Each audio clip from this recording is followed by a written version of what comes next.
Major ले लो। Major 10 रुपए kilo major ले लो। कर्नल ले लो। कर्नल सिर्फ 5 रुपए किलो। और सिर्फ चवन्नी में सोल्जर ले लो, सोल्जर। सभी मित्रों का मेरे चैनल पर स्वागत है। आज हम ट्विटर के खजाने से पाकिस्तान के संबंध में एक न्यूज और उस पर लोगों के रिएक्शन लेकर आए हैं। न्यूज ये है कि अजरबैजान की तरफ से पाकिस्तानी आर्मी और एयरफोर्स को ट्रेनिंग दी जा रही है। पाकिस्तान के बारे में हम लोग सब कुछ जानते ही हैं।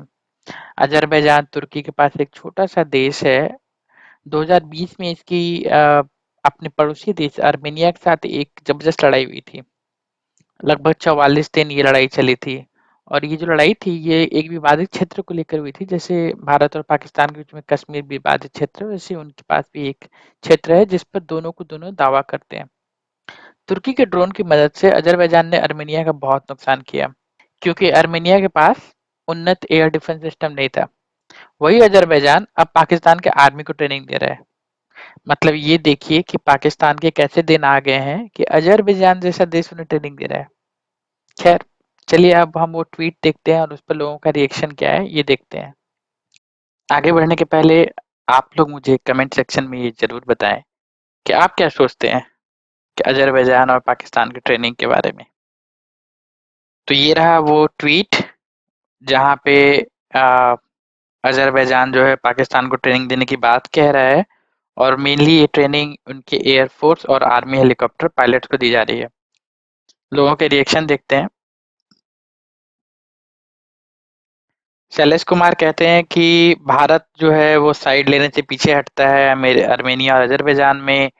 ऐसा नहीं होना चाहिए, ये आयरॉनिकल है। तो मेरे ख्याल से भारत किसी का पक्ष नहीं लेता। भारत बस अपने बेनिफिट के हिसाब से जो है अपने काम करता है। और इसमें मुख्यतः यह झगड़ा जो है दो देशों के बीच का है। तो भारत के इसमें कोई पक्ष लेने की बात भी नहीं है। भारत जनरली ऐसा करता नहीं है। अभी रूस और यूक्रेन के युद्ध में भी आप देख लीजिए। भारत ऐसा कुछ नहीं करता बेसिकली। उर्वी पारिक कहती हैं कि मेरे ख्याल से भारत के लोगों को इसके बारे में पता ही नहीं है। हम लोग को ज़्यादा अवेयरनेस फैलाना चाहिए ताकि भारत जो है आर्मेनिया आर्मेनिया का सपोर्ट करना शुरू करे, जैसे कि भारत ने इजराइल को सपोर्ट किया है। मेरे ख्याल से भारत और इजराइल के संबंध जो है वो पॉलिटिकल रीजन से पीछे रहे हैं। अ, और मेरे ख्याल से अभी उसमें मोदी गवर्नमेंट के आने के बाद से ही इस पे बहुत सारा काम शुरू हुआ है। तो इस हिसाब से कंपेयर करना कि भारत और इजराइल के संबंध और भारत और आर्मेनिया के संबंध एक जैसे होने चाहिए, ये कुछ सही नहीं लगता। देखिए, दो देशों के बीच के जो संबंध होते हैं वो जनरली आर्थिक हितों पे होते हैं और पारस्परिक हितों पे होते हैं। भारत और इजराइल का भी संबंध ऐसा नहीं है कि भारत इजराइल को फिलिस्तीन के अगेंस्ट सपोर्ट करता है, यानी कि फिलिस्तीन को वो सपोर्ट नहीं करता है और केवल इजराइल को सपोर्ट करता है, ऐसा नहीं है। अगर आप देखेंगे मोदी जी ने या पहले के भी गवर्नमेंट्स ने जनरली बैलेंस बना रखा है। वो अगर फिलिस्तीन के बारे में कुछ नहीं बोलेंगे तो इजराइल के बारे में भी कुछ नहीं बोलेंगे। अगर वो फिलिस्तीन में किसी से मिलने जाएंगे तो इजराइल में भी मिलने जाएंगे। यहाँ तक कि अगर आप देखेंगे कि बहुत सारे प्लेटफॉर्म्स पे भारत ना इजराइल के खिलाफ कुछ बोलता है ना फिलिस्तीन के खिलाफ बोलता है, जबकि आतंकी हमले फिलिस्तीन से भी होते हैं। जैसे हमास के आतंकी हमले जो है फिलिस्तीन से होते हैं, इजराइल एयरफोर्स उसको जवाब देती है। तो भारत इन चीज़ों के बीच में पड़ता ही नहीं है। और वो सिंपली उसका उसके जो इजराइल के साथ संबंध है वो आर्थिक और पारस्परिक हित पे है। बिजनेस करना है भाई सीधा। इसी तरह से अगर उसके कोई संबंध अगर फिलिस्तीन से होंगे तो आई थिंक या तो बहुत अधिक से अधिक मानवीय आधार पे हो सकते हैं कि भाई तुम्हारे यहाँ भूखमरी है तो ये लो हम तुम्हें खाना दे रहे हैं। पर ये कभी ऐसा नहीं होगा कि भारत इजराइल को सपोर्ट कर रहा है कि नहीं नहीं तुमने बढ़िया मार्केट कर रहे हो तुम, बढ़िया है। या फिर भारत फिलिस्तीन को कहे कि ये नहीं नहीं बहुत बढ़िया तुम मार्केट करते रहो और हम तुम्हें सपोर्ट करते हैं, ऐसा कभी नहीं होगा एक्चुअली। वैभव शर्मा, इजराइल उनके लिए काफी है। और बाचा खान ने कहा है कि इजराइल जो है वो अजरबैजान का तो दोस्त है। आर्मीनिया के खिलाफ इजराइल पाकिस्तान तुर्की अजरबैजान सब दोस्त हैं। आई डोंट थिंक बाचा खान, ये प्रोपेगेंडा जैसा लग रहा है मुझे। सी इजराइल सबको अपना हथियार जरूर बेचता होगा, पर इसका मतलब ये नहीं कि वो दोस्त हो गया उसका, है ना। जैसे कि भारत और चीन के बीच में लड़ाई हुई तो भारत रशिया जो है भारत को भी हथियार बेचता है और चीन को भी हथियार बेचता है और इनफैक्ट पाकिस्तान को भी कुछ हद तक हथियार बेचा है या आई एम नॉट श्योर या एटलीस्ट बेचने की बातें हुई हैं। तो इसका मतलब ये नहीं कि पाकिस्तान और भारत के बीच की लड़ाई में रूस जो है वो एलाई हो जाएगा, राइट? वो जस्ट एक बिजनेस कर रहा है उसके लिए, और भारत का भी मेरे ख्याल से ऐसा ही स्टैंड चलता है सबके साथ। मलकान कह रहे हैं कि रूस, चाइना और अमेरिका से धोखा खाने के बाद ये अब अजरबैजान के पास गए हैं। इससे तो अच्छा होता कि लश्कर तैयबा के साथ कर लेते। सही में। त्रिजित पूछते हैं कि लेकिन अजरबैजान को वो पेमेंट कैसे करेंगे ट्रेनिंग के लिए? क्या खोखले वादे से? पाकिस्तान भिखारी देश है, तो उसको उसके पास उसके वादों की भी ना वैल्यू है ना उसके पास पैसे हैं। Trolling, trust me bro. मैं बोलूंगा, साहब कह रहे हैं कि इसलिए कि अब्बा जान जो है और अजरबैजान दोनों राइम करते हुए शब्द हैं, इसलिए जो है वो अपने अब्बा जान के पास पहुंच गया है। सही में। आशीष कहते हैं कि ये समय है आर्मेनिया को सपोर्ट करने के लिए और उनको बहुत सारे डिस्काउंटेड डील देने के लिए अपने अपने हथियार बेचने का। बिजनेस वाइज यस, भारत को अपने हथियार बेचने की हर जगह कोशिश करना चाहिए क्योंकि इससे पैसा आएगा और दुनिया में ऐसे ही पैसा आता है। हथियार जो है सबसे बड़े you know money maker machine है एक्सपोर्ट के मामले में। भारत ने लेट शुरू किया है मोदी जी के टाइम पे, बट यस भारत को करना चाहिए। सैम सूरों के दिन भर गए हैं। पता नहीं आप। सुधरराज बोलते हैं कि पाकिस्तान जो है वो एक बढ़िया केस है जिसमें कि पाकिस्तानियों के पास खाना खरीदने के लिए पैसे नहीं है, लेकिन वो AK-47 जरूर खरीदेंगे। सही बात है। जी बोलते हैं क्यों? उन्होंने अलकायदा पे विश्वास खो दिया है। अलकायदा भी जो है ना पाकिस्तान का फायदा उठा रहा है। पाकिस्तान में कुछ रह नहीं गया है तो अलकायदा को क्या मिलने वाला है? पाकिस्तानियों के पास हमसे ज़्यादा हेलीकॉप्टर हैं, अटैक हेलीकॉप्टर हैं ये, और उनको मोर हेलीकॉप्टर अजरबैजान से खरीदने हैं, इसलिए वो लोग अजरबैजान के पास जा रहे हैं। नहीं, मेरे ख्याल से देखिए श्यामा जी, बात ऐसी है कि चाहे कितने भी हेलीकॉप्टर खरीदने हो या ट्रेनिंग लेनी हो या कुछ भी करना हो, हर चीज़ के लिए पैसा लगता है। पाकिस्तान के पास कुछ बचा नहीं है। जब पैसा नहीं है तो कुछ नहीं है, दुनिया बेकार है। अभिजीत कहते हैं बोको हरम and LET can do better. सही में मेरे ख्याल से अभी लगता है कि पाकिस्तानी आर्मी जो है वो उनको अपने आप पे भरोसा नहीं है। Next they will get commando training for Burkina Faso. Burkina Faso से कमांडो ट्रेनिंग।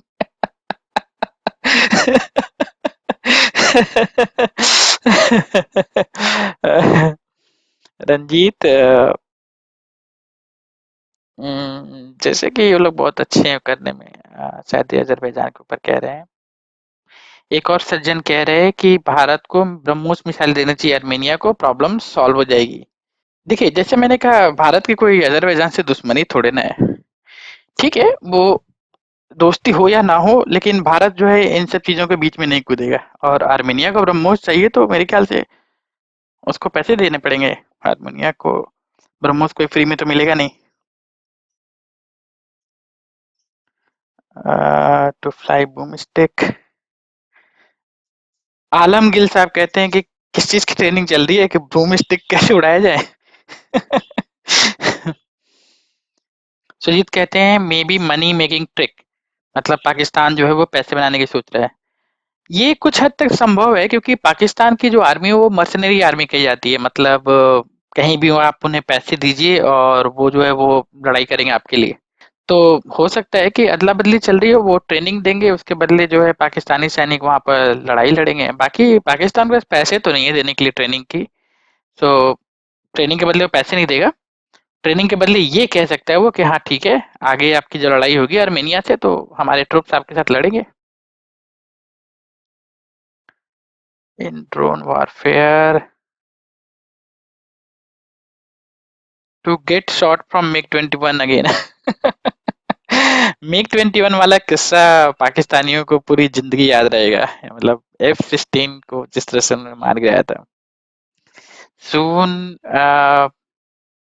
इफ्तिकार कहते हैं जल्दी ही युगांडा जो है उन्हें टीटीपी से लड़ने के लिए ट्रेन करेगा। हो सकता है, बिल्कुल हो सकता है सर। युगांडा अब इनकी यही औकात रहेगी। देखिए यहाँ पे इन्होंने कहा भी, कांची की अब ये औकात रह गई है नंबर वन आर्मी और नंबर वन आईएसआई की। ये आपने बहुत सही बात की और ये मुझे बहुत अच्छी लगी एक्चुअली, कि मतलब सीरियसली, सीरियसली मतलब किसी भी पाकिस्तानी से आप पूछिए तो उनकी आर्मी हमेशा नंबर वन है और आईएसआई जो है सबसे नंबर वन है। और तब ये इनको ट्रेनिंग जो है वो अजरबैजान देगा। ओ सही में। वेद कहते हैं Nepal is ready to train them free of cost. Nepal. What is Azerbaijan, who is he? We should start cooperating with Armenia. देखिए भारत और अर्मेनिया का कॉर्पोरेशन चल रहा होगा पर वो बिजनेस लेवल पे चल रहा होगा या फिर किसी मानवीय मुद्दे पर चल रहा होगा। भारत के डीएनए में नहीं है कि वो दो देशों को लड़ता हुआ देखे और इसमें बीच में अपना एक साइड लेकर फायदा उठाए, फिर किसी को हथियार बेचे या फिर किसी को कुछ भी बेचे by the way. So cooperation होगा पर वो कभी भी इस लड़ाई के बीच में नहीं पड़ेगा वो, कि भाई इस लड़ाई के चलते किसी को कॉपरेट कर रहा है वो, या इस लड़ाई के बीच में अपनी अपनी नाक घुसे रहा है, ऐसा कुछ नहीं होगा। पूर्वी बोलते हैं आर्मेनिया एक रसिया का दोस्त है और तुर्की का दुश्मन है। हो सकता है, डजंट मैटर। भारत कहते हैं कि भीख मांगने का नया तरीका।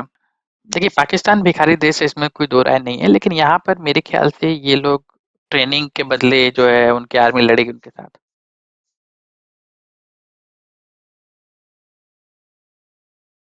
मोइज खान जो है वो ट्रोल करने की कोशिश की है कि ट्रस्ट दिस इज अगली वीर ब्रो।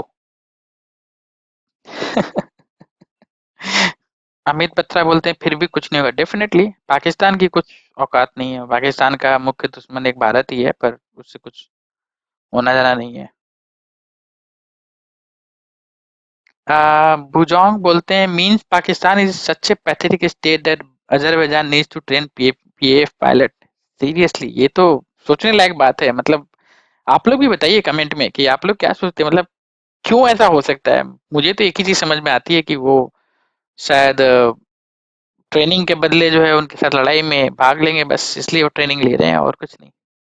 और रिप्लाई देखते हैं हम। इंडिया को याद रखना चाहिए जब अजरबैजान जो है इंटरनेशनल स्टेज पे रेंगते हुए आए।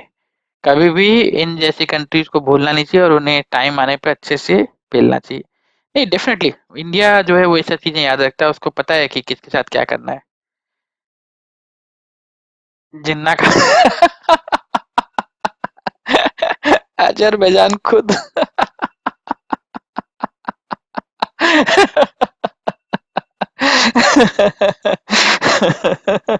आप लोग खुद ही पढ़िए इसे। पर मैं बिल्कुल एग्री कर रहा हूँ।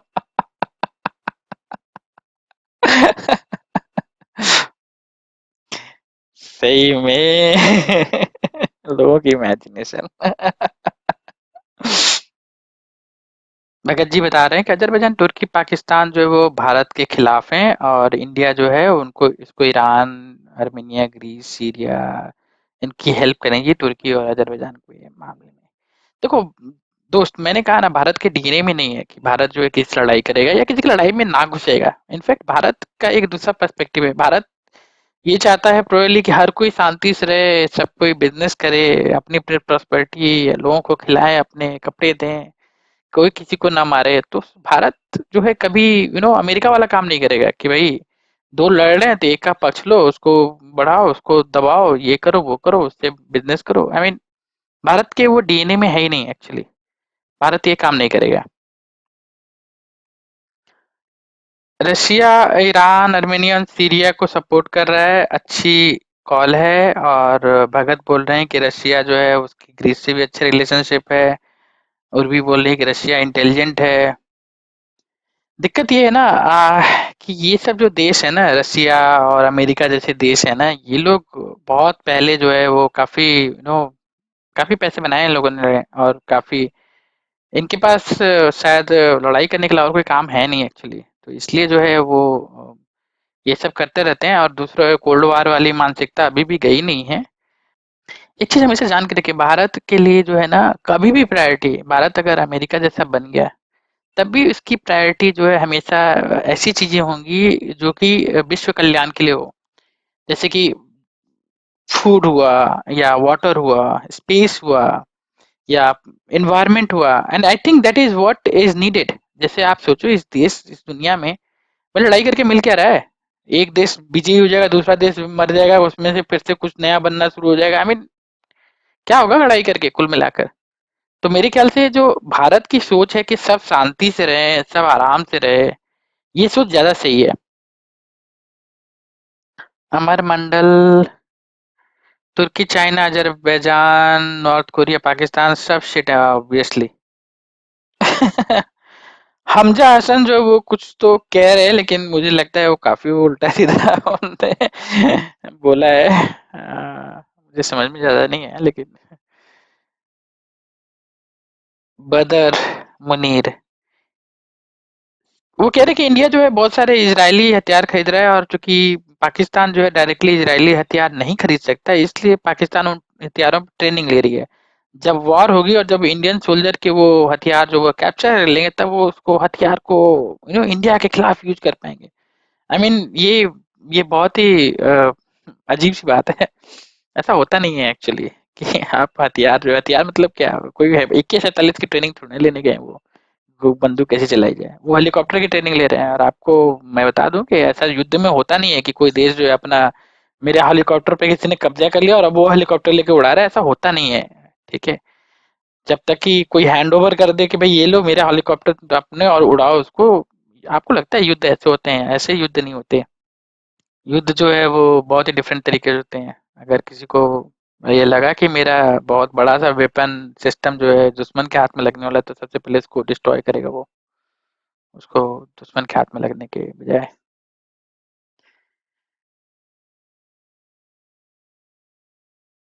नोवा कहती है कि मैच तो कर लो, अजरबैजान के पास वो हथियार है कि नहीं जो इंडिया के पास है। अरे वो हो भी ना तो भी पाकिस्तान जो है वे इंडिया का कुछ नहीं उखाड़ पाना है। योर एनिमी कहते हैं वन बिरादर ट्रेनिंग अनदर बिरादर। सही में, सही में पता नहीं पाकिस्तानियों को कब समझ में आएगा कि ये उम्मा और ये बिरादर और ये सब काम नहीं करता है। भाई जेब में पैसा होना चाहिए, सब बिरादर है। जिसके जेब में पैसा होता है वो बिरादर हो जाता है। बाकी 1400 साल पुरानी वाली वो सब चीजें, उम्मत और ये सब खत्म हो चुकी है, उसका कोई ज्यादा मतलब है नहीं। तो ये था आज का डिस्कशन। तो आप हमें कमेंट करके बताइए कि आपको ये कैसा लगा। हम टॉप कमेंट्स को अपने नेक्स्ट वीडियो में जगह देंगे। अच्छी बात बोली, आपको अच्छी लगी तो ऐसे थोड़ा मार दीजिए हाथ, आप थोड़ा सा मार दीजिए, मार